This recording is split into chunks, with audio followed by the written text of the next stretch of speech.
Au lendemain de l'annonce du premier cas de coronavirus confirmé en Côte d'Ivoire, des entreprises prennent déjà des mesures de précaution. À l'entrée de cet établissement, le vigile veille au grain. Lavage obligatoire des mains pour tous au gel hydroalcoolique. Une mesure bien accueillie. Non, ce n'est pas contraignant. C'est des mesures de prévention. Donc, si tout le monde s'adonne à cela, je pense que ça va freiner beaucoup de choses. Un peu plus loin, toujours dans la commune du Plateau, c'est un dispositif de lavage des mains qui accueille visiteurs et travailleurs du district autonome d'Abidjan. On se lave les mains, ça nous fait beaucoup plaisir. Et on sait que on ne pourrait pas être contaminé. Même précaution à la cité administrative, au pied de chaque tour, des dispositifs de lavage de mains.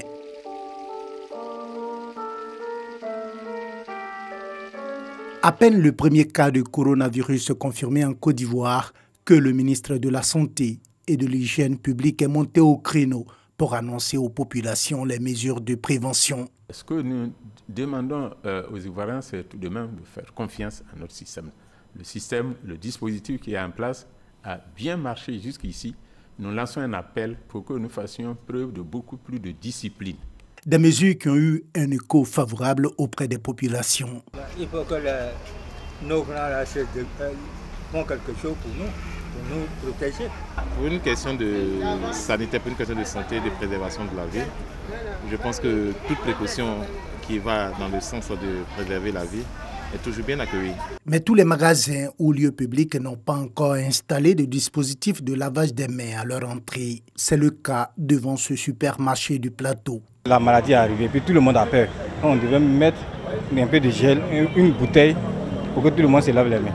Normalement, mais ils n'ont pas fait. Les clients de ce supermarché, eux, ressortent presque toujours avec du gel hydroalcoolique.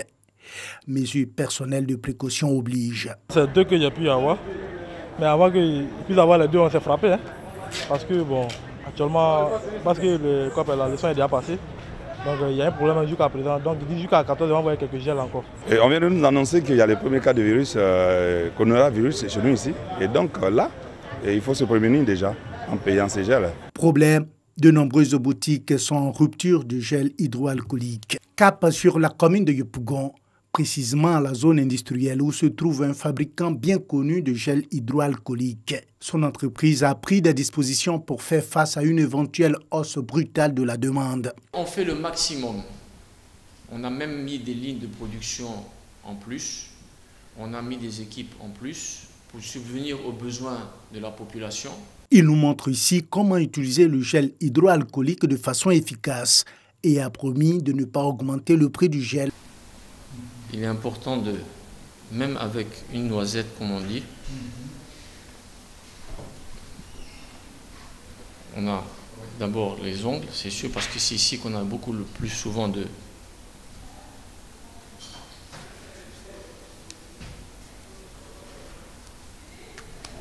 Et on tapote, ça va sécher tout seul. Il suffit d'avoir, c'est comme si c'est une couche de protection qu'on met sur les paumes.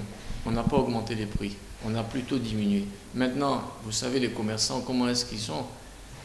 Il y en a qui vont en profiter de la situation. L'un de ses concurrents qui a requis l'anonymat est déjà en rupture de stock. Si le lavage des mains se pratique de plus en plus un peu partout, difficile de rencontrer quelqu'un dans la rue avec un masque. Et pourtant, ce grand dépôt de masques situé dans la zone industrielle est déjà en rupture de stock. Actuellement, il faut dire qu'il y a une grande... Sinon, nous sommes en rupture actuellement. C'est lié au fait de ce que nous connaissons tous, voilà, le cas du coronavirus, voilà, qui sévit en ce moment. Ce vendredi, l'Institut national d'hygiène publique donnait des nouvelles du premier cas de coronavirus confirmé et de ses proches mis en isolement. L'analyse effectuée par l'Institut Pasteur de Côte d'Ivoire, des prélèvements réalisés chez les 8 personnes proches du malade s'est révélée négative au Covid-19. Comment les personnes contaminées au coronavirus sont-elles prises en charge? Quelques éléments de réponse avec le professeur Vro Bénier Joseph, directeur de l'INHP. C'est une maladie virale et en tant que telle, il n'y a pas de traitement de la cause, ce qu'on appelle dans nos jargons traitement étiologique. Mais il y a un traitement symptomatique, un traitement des signes, et cela soulage le malade. Et c'est ce traitement dont il a bénéficié. Et aujourd'hui, il se porte bien. Il appelle par ailleurs les populations au calme et à éviter les stigmatisations. Évitons la stigmatisation. Parce que ce qu'on a vu passer sur les réseaux sociaux est de nature à stigmatiser des personnes et on peut, ce faisant, les livrer à la vindicte populaire. Au lavage régulier des mains, au port de masque, les experts appellent surtout à éviter les contacts corporels au maximum. La lutte contre la propagation du virus, un véritable défi. Vu les salles de classe pleines d'élèves, des bus bourrés, la promiscuité dans les marchés et les quartiers populaires.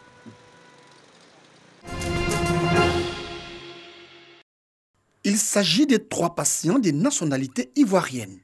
2 du sexe masculin âgés de 33 ans et de 49 ans ayant séjourné en Italie et en France. Le 3e malade, âgé de 56 ans, est une femme agent de santé dans une école. N'ayant pas voyagé hors du pays depuis le début de la pandémie du coronavirus, elle aurait été contaminée lors des soins par un patient rentré de la France pour les vacances scolaires de février 2020. Ces nouveaux cas de contamination portent à 4 le nombre de malades à coronavirus en Côte d'Ivoire. Aucun décès n'a été enregistré à ce jour.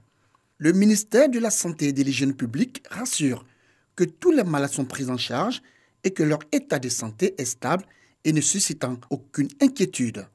Il rappelle par ailleurs la population à garder son calme et à respecter les mesures de prévention en vigueur.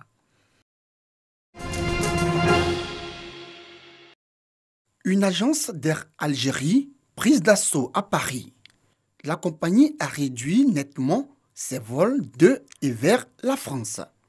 C'est un ajustement de programme qui a été fait pour la période allant du 14 mars jusqu'au 4 avril. Les vols à destination d'Alger et de Constantine, les vols ont été maintenus.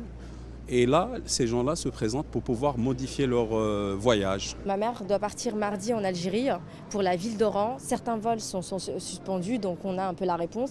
Sauf que Alger-Oran, c'est des vols qui ont été réduits. Donc je ne sais pas si elle fait partie de ces vols qui sont annulés ou non. Donc je souhaite juste tout simplement avoir des informations sur les vols. Qu'en est-il? Est-ce qu'on va se faire rembourser? Est-ce qu'on a des avoirs? J'ai réservé par une agence, une autre agence en ligne, pour partir avec Air Algérie et ils sont injoignables. Donc on m'a dit qu'ils traitaient les dossiers jusqu'à 4 semaines avant le départ et moi j'en suis à même pas quelques heures avant le départ. Et Air Algérie ne répond pas au téléphone non plus, donc je me suis déplacée.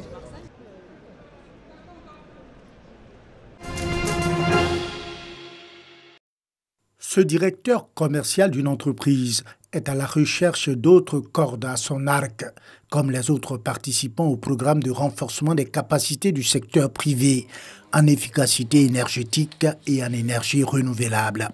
Tout ce qui donc va concerner la gestion de tout ce qui est équipement lié à l'énergie, tout ce qui donc va concerner la ressource humaine, tous les acteurs qui interviennent dans le domaine de la gestion de l'énergie en entreprise. Nous voulons pouvoir agir sur tous ces acteurs-là, raison pour laquelle nous participons à ce programme. J'ai vu que l'énergie était une denrée précieuse dont on n'évaluait pas l'importance et on gaspillait beaucoup. J'ai décidé de participer à cette formation pour pouvoir sensibiliser mes parents par rapport à l'économie de l'énergie. Ce sont là, entre autres, les résultats qu'attendent la CGC et le GIZ en lançant ce projet de formation pour faire en Côte d'Ivoire dans le cadre d'un partenariat. Le défi, préparer les entreprises à faire tourner les moteurs de l'économie ivoirienne avec des énergies propres. On a besoin de l'électricien bien formé. C'est pourquoi la GIZ travaille avec la CGC, mais aussi avec d'autres associations, aussi avec le ministère de l'Éducation nationale, pour, par exemple, améliorer les curricula ou des modules dans la formation professionnelle. Les objectifs sont très clairs, c'est former le personnel des PME, des PMI, des grandes entreprises, pour qu'ils commencent à regarder le fait énergétique, c'est-à-dire même leur facture d'énergie, et qu'ils regardent un peu la manière dont ils consomment l'énergie pour pouvoir réaliser, disons, des économies d'énergie. Le projet de formation Profet va durer 2 ans.